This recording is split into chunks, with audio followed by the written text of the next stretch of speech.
What is the Islamic perspective on predestination and free will?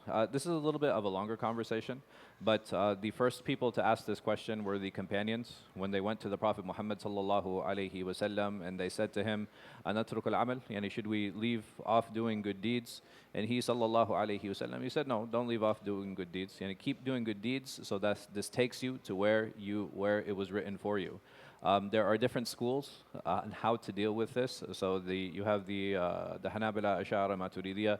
Everybody explains this in different ways, but essentially the question is on how to understand this. And the problem in understanding certain concepts and certain ideas is that when those things are linked directly to Allah subhanahu wa ta'ala, or they have to do with the unseen, it becomes difficult to understand those realities, right? Like I cannot understand yani haqiqat al-jannah. I cannot understand haqiqat al-malaika. Like I can't understand the reality of the jinn or the malaika or paradise or even Allah subhanahu wa ta'ala's knowledge, which is what predestination and pre-knowledge is. Walaikum salam.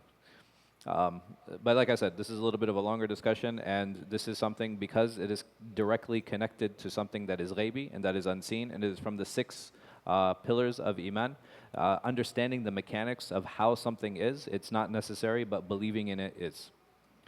How should Muslims approach modern scientific theories that seem to contradict traditional Islamic teachings?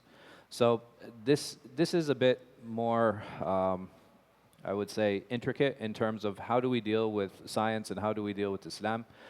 Firstly, we have to understand when it comes to looking at the Quran or looking at the Sunnah of the Messenger sallallahu alaihi wasallam, these are meant for spiritual guidance. Right? Allah subhanahu wa ta'ala, He didn't send down the Quran as a book of physics or as a book of biology, right, or as a book of geology or geometry. It's a book of spiritual guidance. Are there certain scientific elements in it? Yes, absolutely. Right? There's no doubt about that. But that is not the purpose of the book of Allah. That is not the purpose of the Quran. This is not the purpose of the Sunnah of the Messenger sallallahu alaihi wasallam. It is to give us spiritual guidance. Saying that, how do I deal with scientific theories? There are some theories and there are some parts of the scientific process that we as Muslims we don't have a problem with, right? You know, the Earth being round, the Earth revolving around the sun, the depths of the ocean, understanding how the different planets are. Some of them are gas giants, some of them are not. None of those are contradictory to what we see and what we view in Islam. But there are certain theories, like for example, gender theory. Is there a difference between sex and gender? Is gender meant to be a spectrum? This is something that the Islam categorically denounces. Allah subhanahu wa ta'ala says, أَلَيْسَ الذَّكَرُ كَالْأُنْثَى, right? You know, لَيْسَ كَالذَّكَرِ كَالْأُنْثَى, yani that a man is not like a woman. Allah subhanahu wa ta'ala says, يَا أَيُّهَا النَّاسِ إِنَّا خَلَقْنَاكُمْ مِنْ ذَكَرٍ وَأُنْثَى. Allah subhanahu wa ta'ala says that we have made you from man and woman. So this idea of gender being a spectrum. Are there different expressions in Islam? Yani, are there men who are more feminine? Yes. Are there women who are more masculine? But essentially the woman is still a woman and the man is still a man.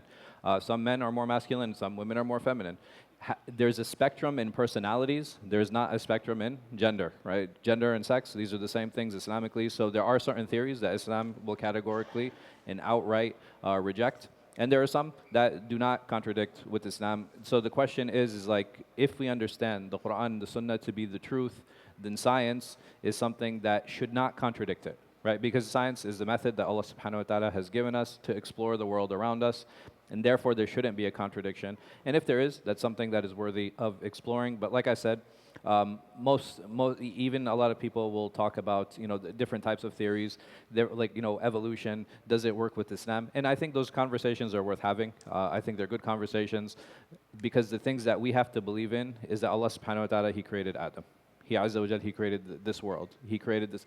How did those things happen? This is where we investigate, right? We're not obligated to believe in the how. Allah subhanahu wa ta'ala, how does He create?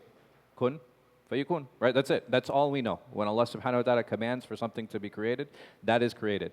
Now, how is it created? Sometimes Allah Azza wa Jalla, He says, وَخَلَقْنَاكُمْ أَطْوَارًا, that we created you in stages. Sometimes those stages are apparent. Sometimes those stages aren't apparent. We can investigate those stages, right? We can look into those things and we can investigate those things. But at the end of the day, it's important for us to understand there are certain things that we believe in the how that those things are not always necessary, and we have a right to investigate those things. If anything, Allah subhanahu wa ta'ala encourages us to investigate. The Prophet Muhammad sallallahu alaihi wasallam encourages us to research. And how do we know this? Even in the religion, which is the most dangerous thing to research. And what do I mean by that? Because this has to do with sin, and it has to do with punishment, and it has to do with reward. This is the most dangerous thing we can research. The Prophet Muhammad sallallahu alaihi wasallam, he said, إِذَا اجْتَهَدَ مُجْتَهِدْ وَأَصَابَ فَهَلَهُ أَجْران. Right? So if a mujtahid does ijtihad, he receives 2 ajr. وَإِذَا أَخْطَأ له أجر واحد. Right? And if he makes a mistake, he gets 1 ajr. What if he sallallahu alaihi wasallam said, إِذَا أَصَاب له أجران وَإِذَا أَخْطَأ له مَعْصِيَةٌ. Right? He didn't say that. He said that if a mujtahid, if a researcher does research and he comes to a conclusion and his conclusion is correct, he receives 2 rewards. And if he is mistaken, he receives 1. He didn't say if he is mistaken, he receives a sin. Because had he sallallahu alaihi wasallam said that, then we would not be allowed to research. There would be no khilaf. Right? There would be nothing to look into. There would be no differences of opinion. So even Islam, within the religion, like I said, which is the most dangerous thing to research, because this is connected to reward and punishment, the Prophet ﷺ has allowed us to look into it. And if we understand that these are the things that we're allowed to explore and look into, what about other things? Administrative theory, business theory, economic theory, political theory, scientific theory, right? Whether it be biology or chemistry or geology, whatever the case might be.